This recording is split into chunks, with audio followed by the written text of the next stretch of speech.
When someone disrespects you, it's not a reflection of your worth. It's a reflection of theirs. Disrespect doesn't tell you who you are. It tells you who they are, insecure, threatened, or lacking the emotional intelligence to handle strength, truth, or boundaries. But here's what most people do when they're disrespected. They react. They defend, explain, argue, or retaliate. And in that moment, they hand over their power.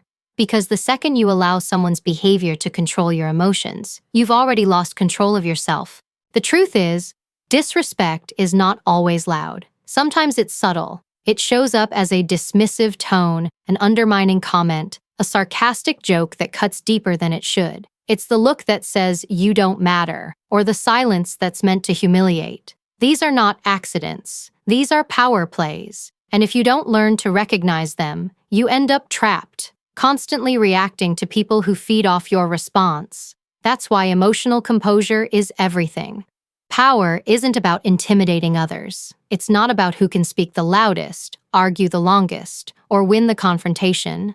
Power is about control. Control over yourself, your reactions, and your energy. It's the calm in your eyes when someone expects you to break. It's the silence that unnerves them because they can't read your next move. When you master composure, you disarm manipulation. You protect your peace. You stop trying to prove your worth to people who've already made up their minds, and you realize you never needed their respect to begin with, because real respect begins with you. So, if you've ever felt disrespected by a friend, a coworker, a partner, or even a stranger, understand this. You don't need to fight to be valued. You need to learn how to handle disrespect with intelligence, clarity, and strength.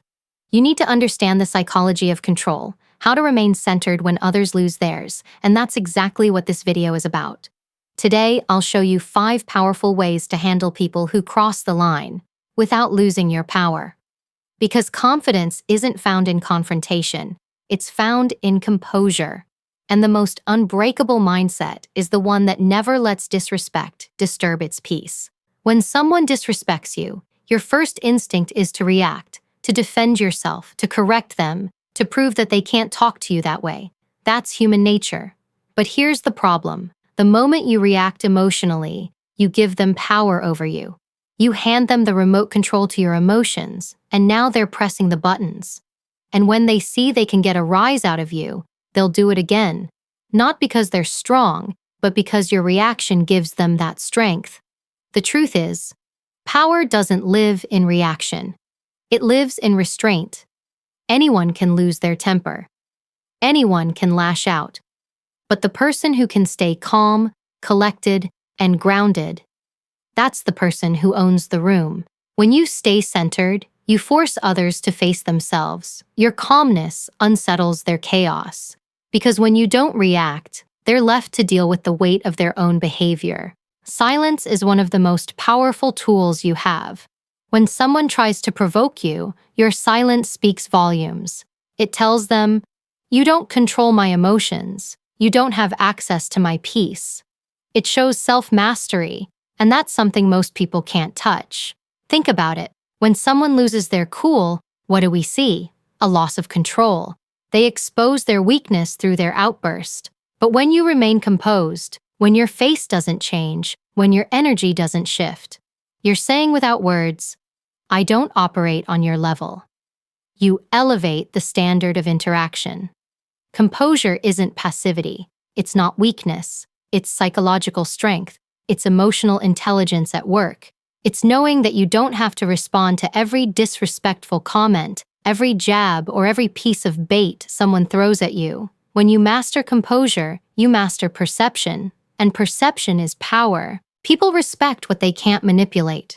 When they realize they can't pull you into drama, they lose interest. When they can't shake your calm, they start to question themselves. That's how you shift the dynamic without saying a word. Because your energy tells them everything. I am unbothered. I am in control. So the next time someone tries to push your buttons, pause, breathe.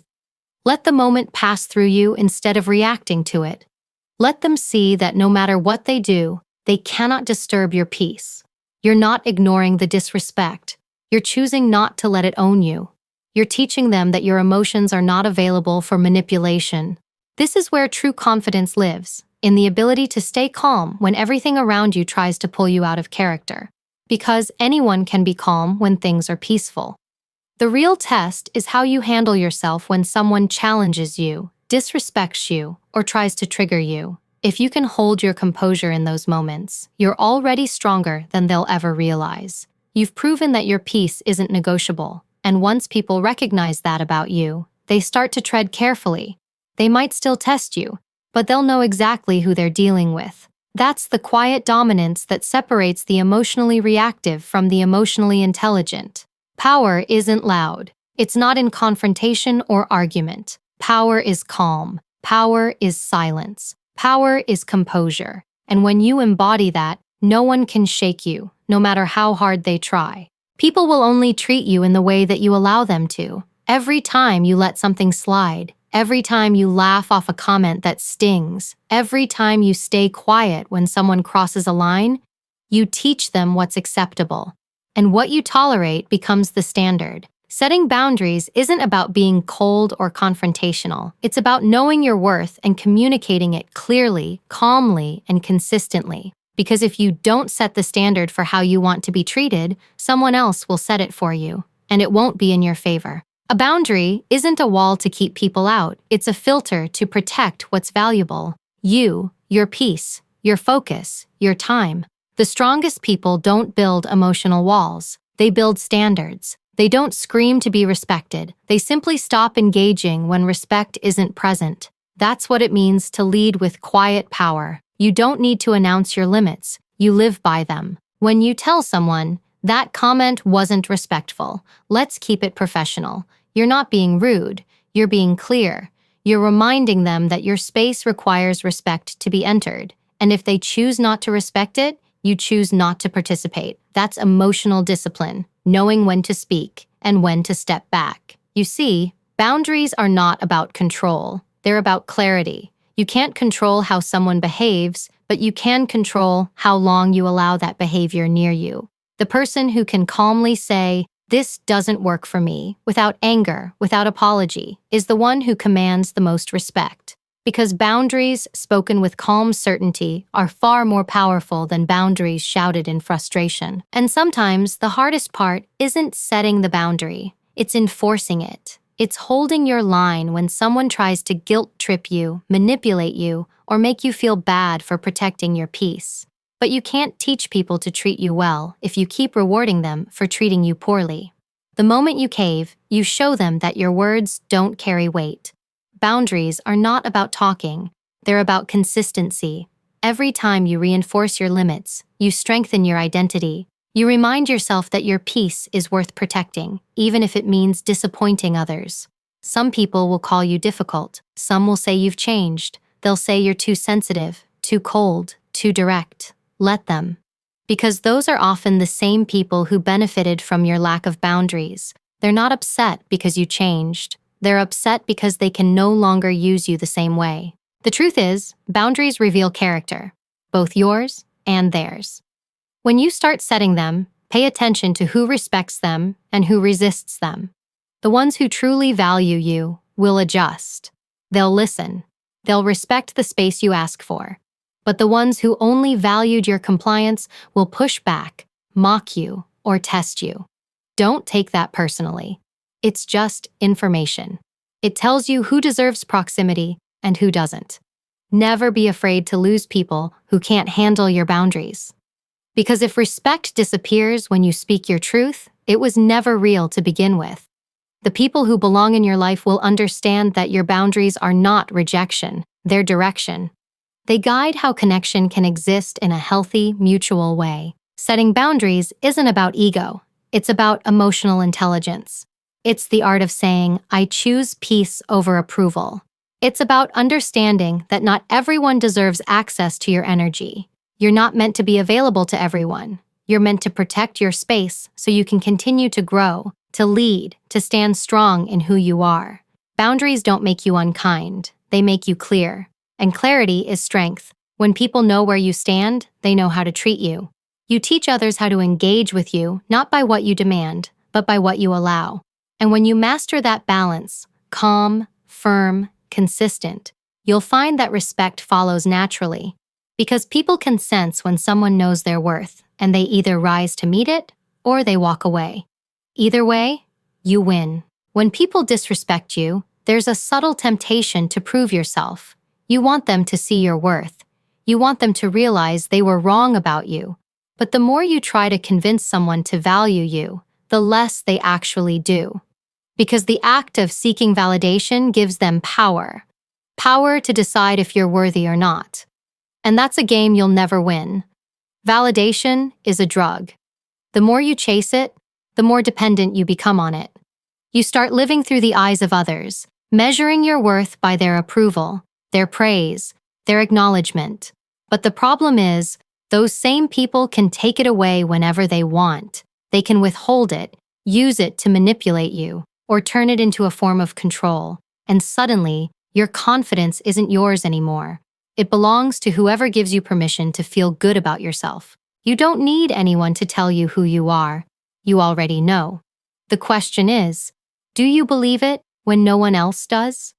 Because true confidence isn't built from compliments. It's built from self-respect, from knowing your own value even when others don't recognize it. When you stop seeking validation, something powerful happens. You stop performing. You stop molding yourself to fit someone else's expectations.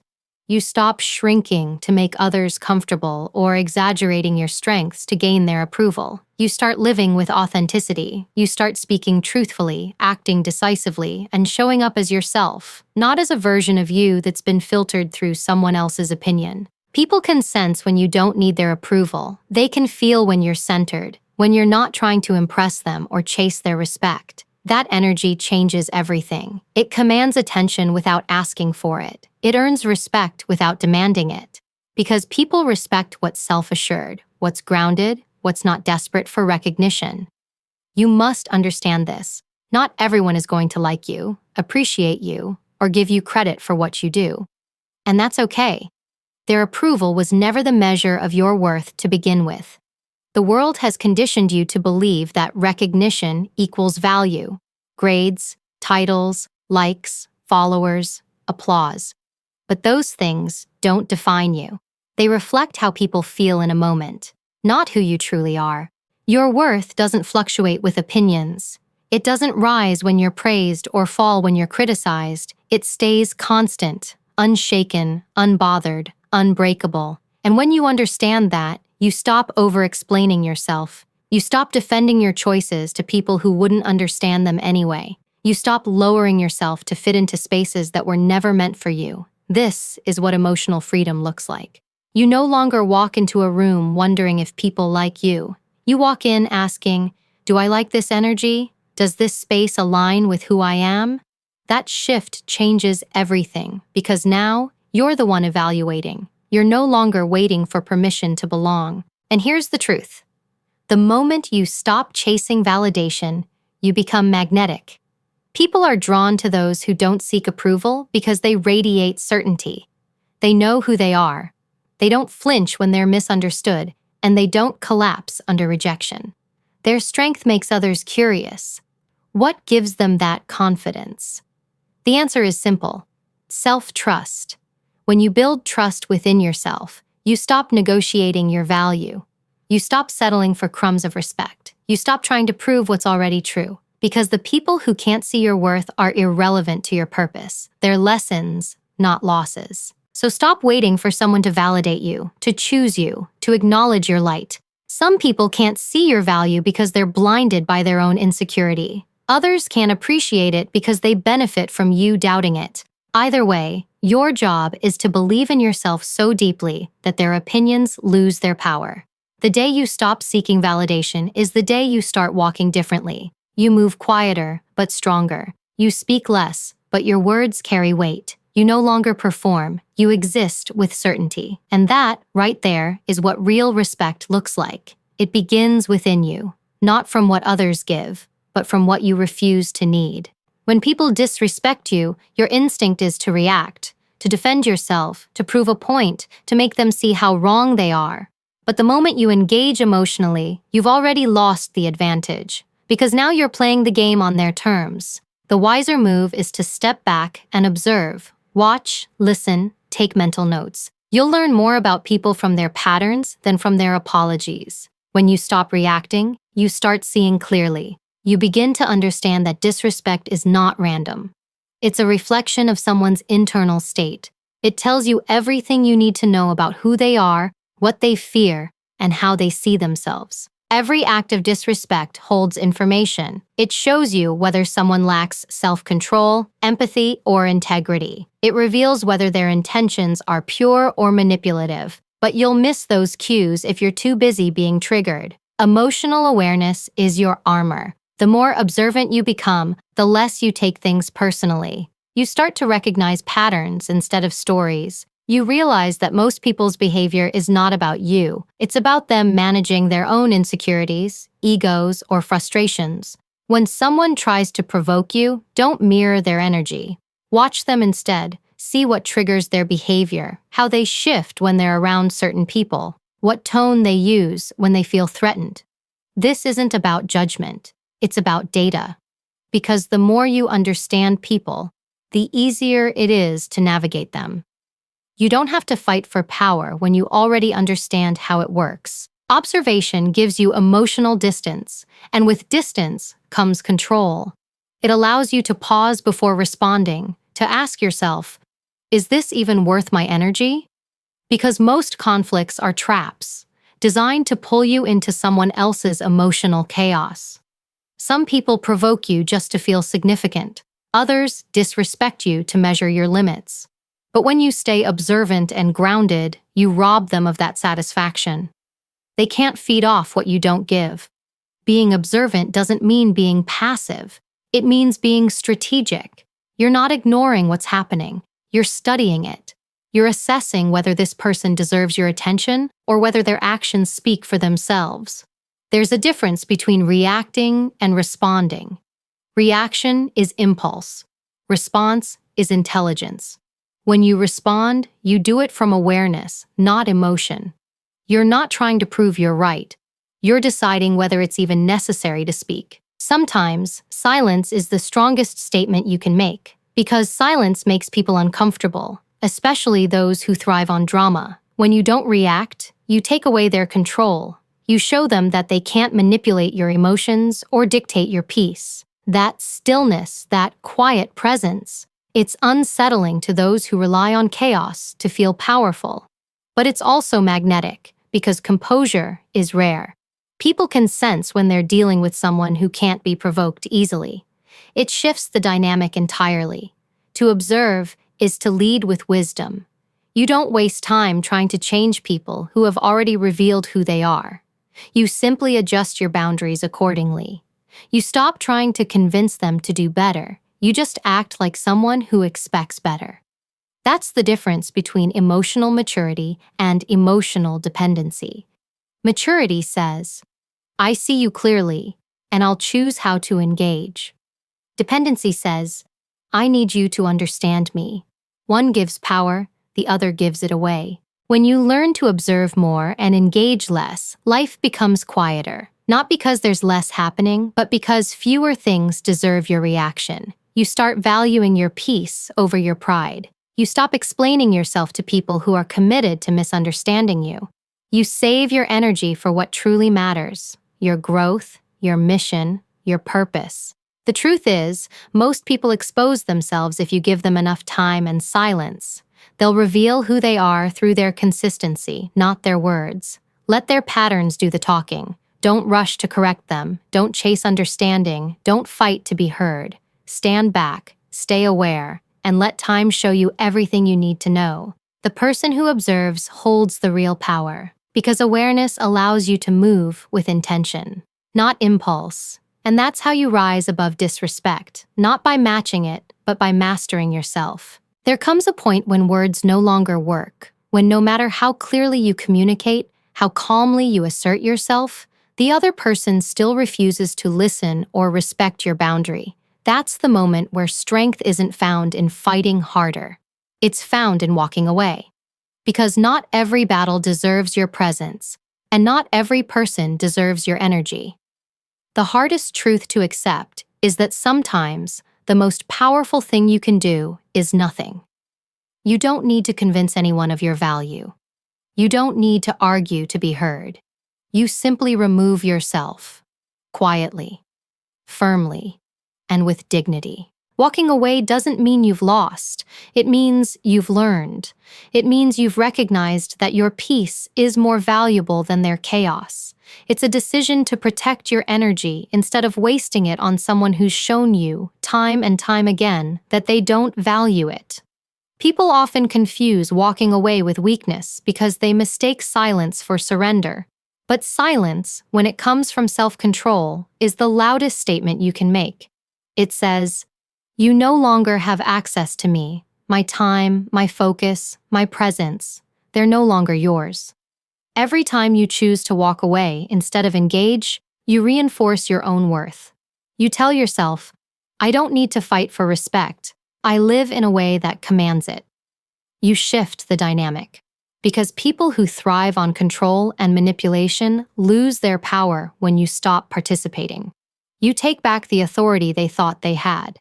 The game ends the moment you stop playing it. Walking away isn't avoidance. It's awareness. It's understanding that continuing to argue with someone who doesn't respect you is like trying to explain color to someone who refuses to open their eyes. You can talk all day, but they'll never see it. At some point, you must decide that your peace matters more than being understood. You have to accept that closure doesn't come from others apologizing. It comes from you deciding the situation no longer deserves your attention. People who don't respect you will test your limits, challenge your calm, and push your buttons just to prove that they can. But when you can stand there, steady, unshaken, and then calmly walk away, that's real strength, because dignity is quiet. It doesn't chase. It doesn't plead. It simply moves forward. The kind of confidence that says, "You don't get to disturb my peace anymore." Think about it. When someone disrespects you and you react, they get satisfaction. They feel powerful because they controlled your emotional state. But when you withdraw your energy, when you walk away without a word, without anger, you starve them of that power. You leave them with nothing to feed on. And that silence forces them to face themselves. That's what makes walking away so difficult, because it requires you to control the urge to prove your point. But it's also what makes it powerful, because it proves you no longer need to. The key is to walk away with dignity, not in bitterness, not in revenge, not with a need to make them regret it, but with grace. Dignity is knowing you don't have to explain your departure. It's the poise in your step, the calm in your eyes, the stillness in your presence. It's when you can leave without hostility and still wish them well, not for their sake, but for your own peace of mind. Because holding on to resentment keeps you tied to the very energy you're trying to escape. You have to remember that walking away isn't the end of your strength. It's the proof of it. It's saying, "I choose myself." It's understanding that you're not abandoning something valuable. You're releasing something that no longer deserves your time. It's not about pride. It's about self-respect. Because self-respect will always whisper what your emotions scream over. You deserve better. And that's what walking away really means. It's not running from the fight. It's choosing not to fight battles that no longer serve your growth. It's not silence from weakness. It's silence from wisdom. It's not avoidance. It's alignment. Because when you truly know your worth, you don't chase closure, revenge, or validation. You simply move forward, calm, centered, and unbreakable. Never fight to be respected. Live in a way that demands it, quietly, powerfully, unbreakably. Because real respect isn't earned through arguments, threats, or force. It's earned through consistency, self-control, and integrity. It's in the way you hold yourself, calm, composed, and certain, even when the world tries to shake you. It's in the way you respond with grace when others react with hostility.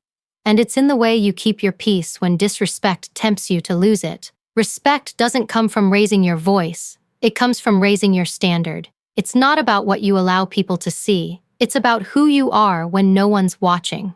Every time you choose restraint over reaction, truth over ego, and composure over chaos, you build a foundation of quiet power.